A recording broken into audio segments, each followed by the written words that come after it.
వైఎస్ఆర్సీపీ కేంద్ర కార్యాలయంలో ఆ పార్టీ నేత ఎంపీ మిథున్ రెడ్డి మాట్లాడుతున్నారు. లైవ్ లో చూద్దాం. 16,000 కోట్ల రెవెన్యూ డెఫిసిట్ మనకు ఈ కొత్త బడ్జెట్ రావడానికి కేవలం ఒక నెల వ్యవధి ఉంది. కేంద్ర ప్రభుత్వం ఫిబ్రవరిలో కొత్త బడ్జెట్ ప్రవేశపెట్టబోతా ఉంది. చంద్రబాబు నాయుడు గారు అదేవిధంగా తెలుగుదేశం ప్రభుత్వం ఈ ఒక నెల లోపల ఈ 16,000 కోట్లు ఏదైతే రెవెన్యూ డెఫిసిట్ ఉందో తీసుకురాగలుగుతారు లేదా అని చెప్పి నిర్దిష్టమైన ఒక ప్రకటన చేయాలి. అదేవిధంగా ప్రధానమంత్రి కానీ ఫైనాన్స్ మినిస్టర్ కానీ ఏమన్నా మీకు నిర్దిష్టమైన హామీ ఇచ్చారని చెప్పి కూడా ఈరోజు ప్రజలకు తెలియజేయాల్సిన అవసరం ఉందని చెప్పి కూడా తెలియజేస్తున్నాము. స్టేట్ రీఆర్గనైజేషన్ యాక్ట్లో ఏవైతే అంశాలు ఉన్నాయో ఈ అంశాలపైన ఎటువంటి పురోగతి కూడా లేదు. ఏదైతే స్పెషల్ స్టేటస్ ఉందో 13 జిల్లాలకు మన రాష్ట్రానికి ఆ రోజు అప్పటి ప్రధానమంత్రి అదేవిధంగా రాష్ట్రపతి ప్రసంగంలో కూడా ఏవైతే ఉందో మనకు స్పెషల్ స్టేటస్ ఈ రోజు వరకు కూడా ఎటువంటి కేంద్ర ప్రభుత్వం నుంచి ఎటువంటి హామీ లేదు. ఇది ఖర్చుతో కూడుకున్న పని కూడా కాదు.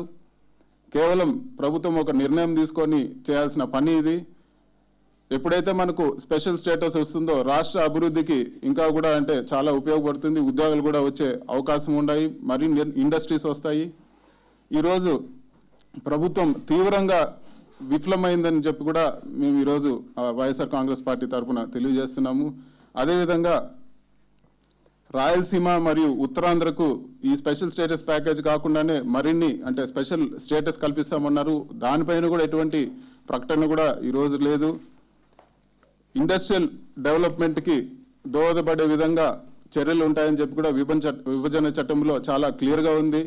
ఇండస్ట్రియల్ డెవలప్మెంట్ ఈరోజు అటు ఉంచితే ఈరోజు బిహెచ్ఈఎల్ ఏదైతే చిత్తూరు జిల్లాలో మన్నవరం ప్రాజెక్ట్ ఉందో అది కేవలం కాంపౌండ్ వాల్కే పరిమితమైంది.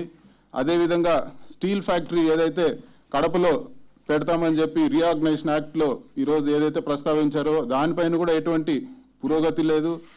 అదేవిధంగా ఏ ఒక్క కొత్త ఫ్యాక్టరీ కూడా ఈరోజు ఈ 6 నెలల్లో కానీ ప్రభుత్వం ఈరోజు అట్రాక్ట్ చేయడం కానీ పెట్టడం కానీ జరగడం లేదు. ఇవన్నీ అటు ఉంచితే సొంత జిల్లా అయిన చిత్తూరులో ఈరోజు చక్కెర ఫ్యాక్టరీ మూసేస్తామని చెప్పి కూడా ఈరోజు రైతులకు నోటీసులు ఇవ్వడం చాలా దారుణము. ఇదే కానీ జరిగితే చక్కెర ఫ్యాక్టరీ నమ్ముకున్న రైతులందరూ కూడా రోడ్డును పడే అవకాశం ఉందని చెప్పి కూడా ఈరోజు తెలియజేస్తున్నాను.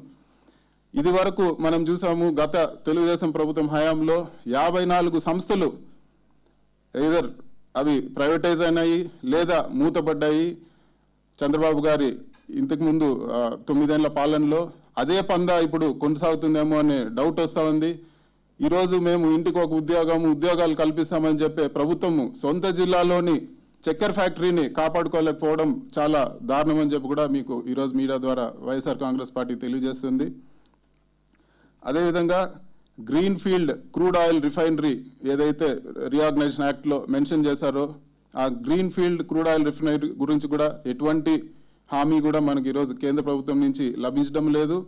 అదేవిధంగా వైజాగ్ చెన్నై ఇండస్ట్రియల్ కారిడార్ ఏదైతే ప్రస్తావించారో ఒక ఢిల్లీ ముంబై కారిడార్ లాగా తీర్చిదిద్దామని చెప్పి దానిపైన కూడా ఎటువంటి పురోగతి కూడా లేదని చెప్పి కూడా ఈరోజు వైఎస్ఆర్ కాంగ్రెస్ పార్టీ మేము తెలియజేస్తున్నాము. వైజాగ్, తిరుపతి, విజయవాడ ఇంటర్నేషనల్ ఎయిర్పోర్ట్స్ గా డెవలప్ చేస్తామని చెప్పి కూడా హామీ ఇవ్వడం జరిగింది.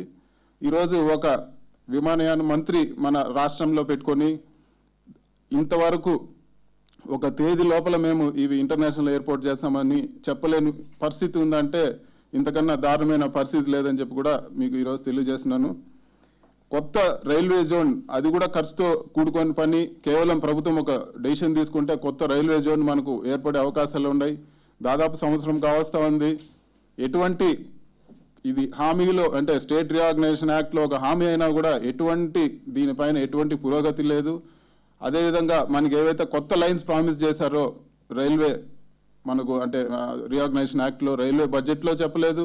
అదేవిధంగా ఈ రోజు ఇంతవరకు ఒక్క కొత్త లైన్ కూడా ప్రారంభం కాలేదని చెప్పి కూడా మీకు అందరు కూడా తెలియజేస్తున్నాను. పోలవరం ప్రాజెక్ట్ ఈరోజు మనకు సెంట్రల్ గవర్నమెంట్ నేషనల్ స్టేటస్ ఇవ్వడం జరిగింది. ఈ నేషనల్ స్టేటస్ ఉన్నా కూడా మనము కేవలం కాగితాలుగా పరిమితం అవుతుంది. ₹1 నిధులు కూడా ఈరోజు తెలుగుదేశం ప్రభుత్వం తెచ్చుకోలేని దుస్థితిలో ఉంది. మనమందరం కూడా గతంలో గమనిస్తే మన రాష్ట్రానికి సంబంధించిన బలమైన నాయకులు వెంకయ్యనాయుడు గారు అప్పుడు కాంగ్రెస్ ప్రభుత్వం హయాంలో ఈ విభజన చట్టాలన్నీ కూడా తక్షణం అంటే అన్నిటికీ అమలు చేయాలి, అదేవిధంగా మరిన్ని మేలు జరిగే విధంగా చర్యలు తీసుకోవాలని చెప్పి కూడా ఆ రోజు గట్టిగా పార్లమెంట్లో జరగడం జరిగింది. ఆ రోజు కాంగ్రెస్ ప్రభుత్వాన్ని నిలదీశారు. అంత బలమైన నాయకుడు ఈరోజు మన ప్రభుత్వానికి సపోర్ట్ ఉన్నా కూడా ఈరోజు చంద్రబాబు నాయుడు గారు ఏ ఒక్క హామీ పైన కూడా కానీ ఏ ఒక్క విభజన చట్టంలో ఇంతవరకు ఒకటి కూడా అమలు చేయలేకపోవడం చాలా దారుణము. ప్రభుత్వం ఈ విషయంలో చాలా దారుణంగా విఫలమైందని చెప్పి కూడా ఈరోజు వైఎస్ఆర్ కాంగ్రెస్ పార్టీ మీ ద్వారా అంటే మీడియా ద్వారా అందరికి కూడా తెలియజేస్తా ఉంది. ఈరోజు చంద్రబాబు నాయుడు గారు ఖచ్చితంగా జవాబు చెప్పాల్సిన పరిస్థితి ఉంది.